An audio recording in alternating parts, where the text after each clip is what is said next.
One October morning in Scarborough, a man called 911. His pregnant wife was in the bathtub, not breathing. He said he found her like that after going for a jog. He sounded upset, but something didn't feel right.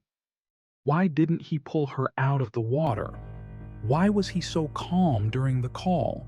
And why did his story keep changing? At first, it seemed like a tragic accident, but as the days passed, more and more questions came up, and soon it became clear. This wasn't what it seemed. This is the story of a woman full of life, a husband with dark secrets, and a truth that took years to come out.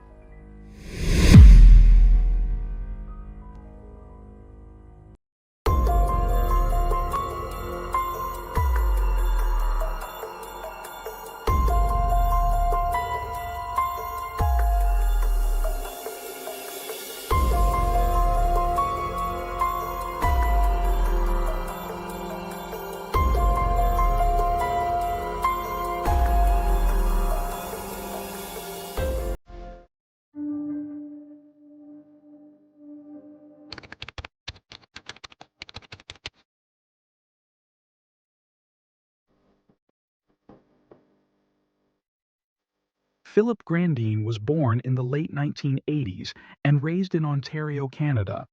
From an early age, those close to him described him as charismatic, confident, and remarkably bright. He was a high achiever in school, earning a scholarship for his academic excellence. In 2003, at just 17, Philip made local headlines when he became the first male contestant in the Miss Paris Fair competition, later renamed Ambassador of the Paris Fair, where he was named runner-up. The event encouraged youth leadership and community involvement, qualities Philip seemed to embody fully. The following year, he graduated as the top student in his school district. With a passion for faith, he pursued theological studies and became a pastor at Innerday Road Evangelical Baptist Church by 2007. That's where he met Anna. Anna, born on November 10, 1981, in Pasay, Philippines, was the daughter of Maria and Roman Darbin and sister to Hannah. Her family immigrated to Toronto in 1994 in pursuit of better opportunities. Known for her discipline and kindness, Anna worked part-time jobs while studying at the University of Toronto.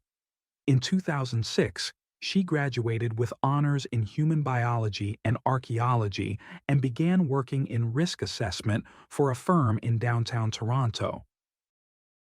Anna's friends and family described her as a radiant soul, gentle, spiritual, and full of life. Despite living with a chronic liver condition, she maintained a positive outlook, never allowing her health to overshadow her joy. Her deep faith kept her rooted, and she was active in several Baptist congregations. In 2008, her personal life began to flourish as well, especially after crossing paths with Philip. Both Anna and Philip shared a strong devotion to their faith, and soon after meeting, they began a relationship built on spiritual connection and mutual admiration. Their bond grew quickly, leading to a traditional Christian marriage. They settled into a modest bungalow in Scarborough, Ontario, and 3 years later, the couple received joyful news. Anna was pregnant. She was thrilled. She referred to the baby lovingly as Jelly Ding and was overjoyed to embrace motherhood. But the happiness didn't last. In August 2011, Anna made a devastating discovery. Philip was having an affair. Worse still, the other woman wasn't just anyone. It was a friend of Anna's and a member of the very church where Philip preached. The betrayal ran deep. As if that weren't enough, Anna also found out that her husband was regularly consuming adult content, an act in direct violation of the values he preached every Sunday. Despite the emotional turmoil, Anna remained calm and composed. Her love for Philip didn't falter. She expressed a willingness to forgive, not only her husband but also the woman who had betrayed her trust. But forgiveness wasn't the end of the story. Anna wanted to save her marriage, and more importantly, she wanted to help Philip find his way back to the principles he once lived by. She turned to someone they both trusted, Stephen, a longtime friend and fellow pastor. When Anna confided in him about the affair, Stephen offered to mediate weekly counseling sessions. Philip agreed. He appeared remorseful and ready to make things right. But as therapy progressed, deeper concerns emerged. Stephen suggested that Philip step down from his pastoral role, arguing that someone in moral conflict couldn't effectively guide others. Remaining as pastor, especially while his former mistress was still in the congregation, was problematic. Resisting at first, Philip eventually conceded and resigned from his position. During one of the sessions, it became clear that Philip's issues extended beyond the affair.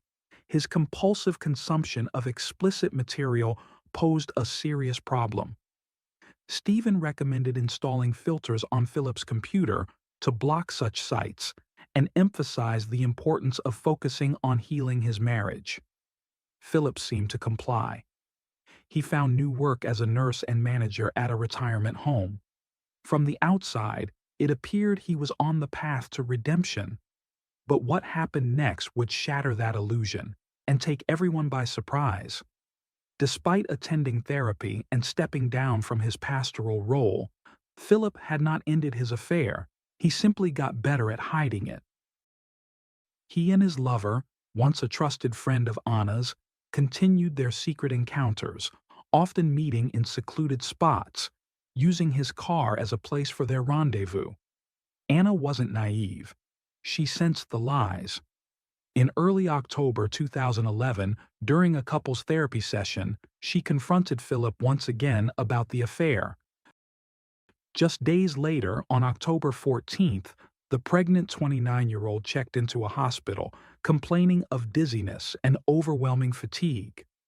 While in the emergency room, she called her sister Hannah and explained that her symptoms began shortly after drinking a smoothie her husband had prepared. She even asked Philip if he had put something in the drink, but he denied it. Her instincts, however, were not wrong. Toxicology tests revealed traces of lorazepam, a drug commonly known as Ativan. It's a sedative that should never be given to pregnant women due to the risks it poses to both mother and unborn child. Anna remained under medical observation overnight and was released once her condition improved. No one could have known that this visit to the hospital would be her last. Just 3 days later, on October 17th, emergency services received a panicked call from Philip. He claimed to have returned from a jog to find his pregnant wife unconscious and submerged in the bathtub. On the call, the dispatcher gave him step-by-step instructions: drain the water, lift her out, start CPR. But Philip, a trained nurse, claimed he didn't know how to perform CPR. He said he couldn't remove her from the tub because she was too slippery. The 911 operator urged him to use towels, to drain the bathwater, to act. Yet, throughout the call, the sound of splashing water never stopped. He had done nothing. When first responders arrived at the house, they found Anna still submerged. She was rushed to the hospital, but neither she nor her unborn child could be saved. The autopsy confirmed the cause of death: drowning. Philip was brought in for questioning. After over 2 hours with investigators, he was released. The next day, he met with Pastor Stephen to discuss funeral arrangements. When Stephen suggested buying a double burial plot so he could rest beside his wife and unborn child, Philip coldly declined, saying he might remarry one day and didn't think sharing a grave with Anna was appropriate. The comment was jarring and wildly out of place for a man who had just lost his wife and child. 2 weeks later, Anna's funeral was held at Jarvis Baptist Church, the very congregation she had served with devotion. Her family, friends, and the community gathered to honor her memory. But one guest stirred outrage: Philip's lover. She attended the ceremony, despite being a central figure in the betrayal that shattered Anna's world. Philip stood silently by her side. Adding insult to injury, he published an obituary in the Toronto Star claiming Anna had been his beloved wife and best friend, and that they had eagerly awaited their baby's arrival. He ended the tribute by saying the child had joined her in heaven. For many, the display of grief was nothing but a performance. Those close to Anna saw through the mask. In the months that followed, Philip continued seeing his mistress in secret. It wasn't until early 2012 that the affair appeared to end. Meanwhile, the community's suspicion deepened. Rumors swirled about Philip's conduct, and anger grew over the authorities' apparent lack of action. A woman, pregnant, drugged, and dead in her own bathtub, was gone, and yet her husband walked free. Behind closed doors, homicide detectives in Ontario had been gathering evidence, slowly building a case that pointed to deliberate, premeditated murder. Their conclusion was clear. Philip had drugged Anna with the intent to end her life. In May 2012, he was formally arrested and charged with first-degree murder. According to a spokesperson from the Homicide Division, no single piece of evidence sealed the case. It was the weight of many small, damning details. Yet despite the serious charges, a judge ruled that Philip would await trial under house arrest at his parents' secluded farm in Brant County. Their identities were kept from the public, but the news of his arrest sent shockwaves through the community. Neighbors who had known the Grandines expressed disbelief. One woman, Linda, recalled summers spent with the couple, sipping lemonade on her porch and celebrating birthdays together. She said Philip always seemed happy, albeit nervous about becoming a father. Nothing in her eyes had hinted at darkness. But investigators were confident. Philip had done more than break his vows. He had orchestrated the death of his pregnant wife. The road to justice was long and painstaking. It wasn't until 2014, 2 years after his arrest, that the murder trial began. Prosecutors alleged that Philip, a former pastor and practicing nurse, had sedated Anna with Ativan, waited until she was completely vulnerable, then placed her in the bathtub and left her to drown. His motive? To break free from the responsibilities of marriage and fatherhood, and pursue a future with his mistress. It was during the trial that her identity was confirmed. She was the couple's former nanny and a member of Philip's church. Despite overwhelming suspicion, Philip pled not guilty. He claimed Anna had either taken her own life or drowned by accident. But the prosecution presented damning evidence. Anna's longtime family doctor, Dr. Irving Gora, testified that in nearly a decade of treatment, he had never prescribed her Ativan. She had no history of needing such medication. In contrast, the doctor confirmed that just weeks before Anna's death, Philip had come to him complaining of depression and marital stress. During that appointment, he confessed doubts about whether Anna had ever been the right partner for him. Anna's obstetrician also took the stand, confirming he had not prescribed Ativan either. Their testimonies reinforced the prosecution's narrative. The sedative found in Anna's system had not come from any licensed professional overseeing her care. Toxicology reports were pivotal. They showed that Anna had lorazepam in her system on the night she died, but also days earlier during her hospitalization for dizziness and confusion. At the time, the levels had been lower. By the time of her autopsy, the dosage in her body had significantly increased. This wasn't an accident. It was a pattern. Perhaps the most chilling revelation came from a forensic analysis of Philip's computer. Investigators uncovered a search made from his user account on October 10th, just 1 week before Anna's death. The query, posted on Wiki Answers, read, Is 100 milligrams of Ativan fatal? According to prosecutors, the hospital visit on October 14th wasn't just a warning, it was a test run, a rehearsal for what would come next. 3 days later, Anna was dead. They also discovered that on the very morning of October 14th, 2011, while Anna lay in the hospital recovering from a drug-induced medical emergency, a user on Philip's computer had searched for escort services in Toronto. At exactly 4:48 a.m., just before Anna was discharged, someone using his account browsed websites for ultimate intimate experiences. Just hours after his wife returned home, that same user was online again, this time researching the sedative lorazepam. To understand how Philip may have obtained the drug, prosecutors brought in his former supervisor from the retirement center where Philip worked. Catherine Fior testified that as associate head nurse, Philip was in charge of dispensing and disposing of medications for elderly residents. Investigators had uncovered a document on his computer from June 2011 listing residents and their prescriptions. Among them, lorazepam. But perhaps most damning of all, tech experts revealed that while Philip claimed he had been out jogging the day Anna died, his adult content filter had been disabled. The implication was clear. He had been home the entire time and had lied to police.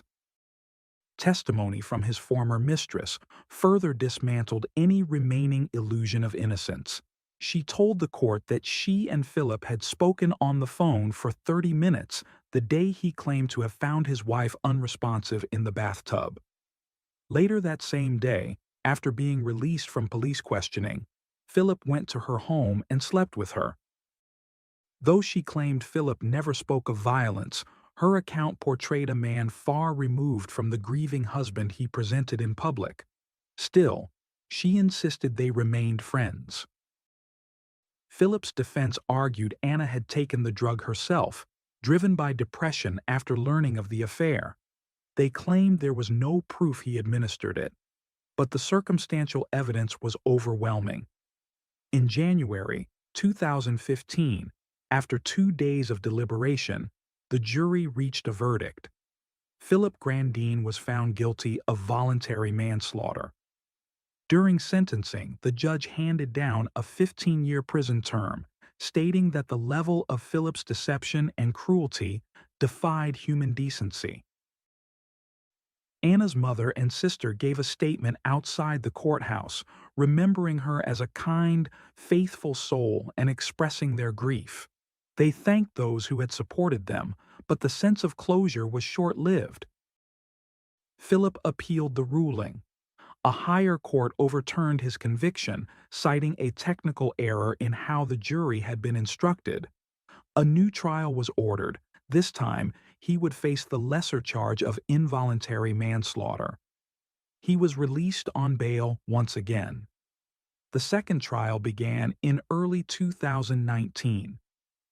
Prosecutors maintained that Philip had drugged Anna to free himself for another life with his mistress, and to continue feeding his obsession with explicit material. They argued that even if he didn't intentionally drown her, he had acted with gross negligence by allowing her to bathe while under the influence. The defense repeated its claim that Anna had taken the drug on her own and died in a tragic accident. This time, the jury convicted Philip of involuntary manslaughter. He remained free on bail until sentencing. During the impact statement, Anna's mother described how her world collapsed upon learning of her daughter's drowning. She called the attack not just a crime against her daughter and unborn grandson, but against God. Her father, who had flown in from the Philippines, shared that the trauma had nearly killed him too. On the journey to attend his daughter's funeral, he suffered 2 strokes from the emotional toll. In early 2020, Philip was sentenced once again to 15 years in prison.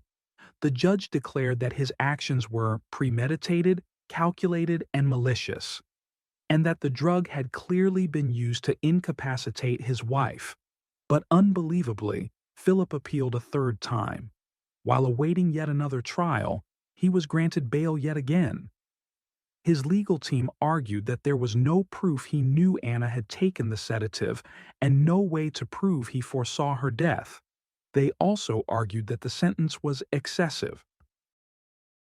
By this point, Anna's family was losing hope.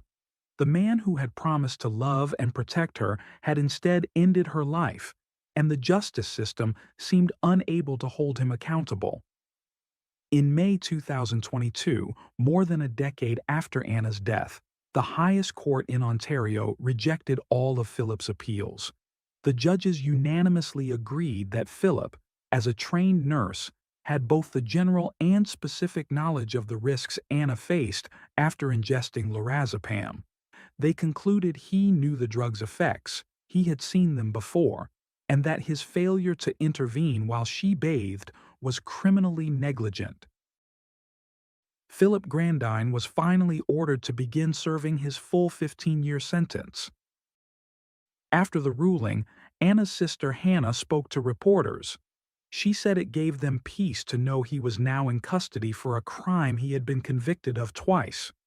She emphasized that justice for victims of domestic abuse must be real and meaningful, and that while Philip had delayed accountability with appeals and legal games, Anna never got the chance to appeal her fate. She was sentenced to death the night her husband chose betrayal over love. Since that tragic day in October 2011, Anna's family has lived through a nightmare. They had left their home in the Philippines hoping for a better future in Canada. But in Philip Grandine, they encountered a man whose public image of virtue masked a darkness few could have imagined. Anna Grandine was gentle. She was kind. She was full of faith and light. And her life was stolen by the very person she trusted most.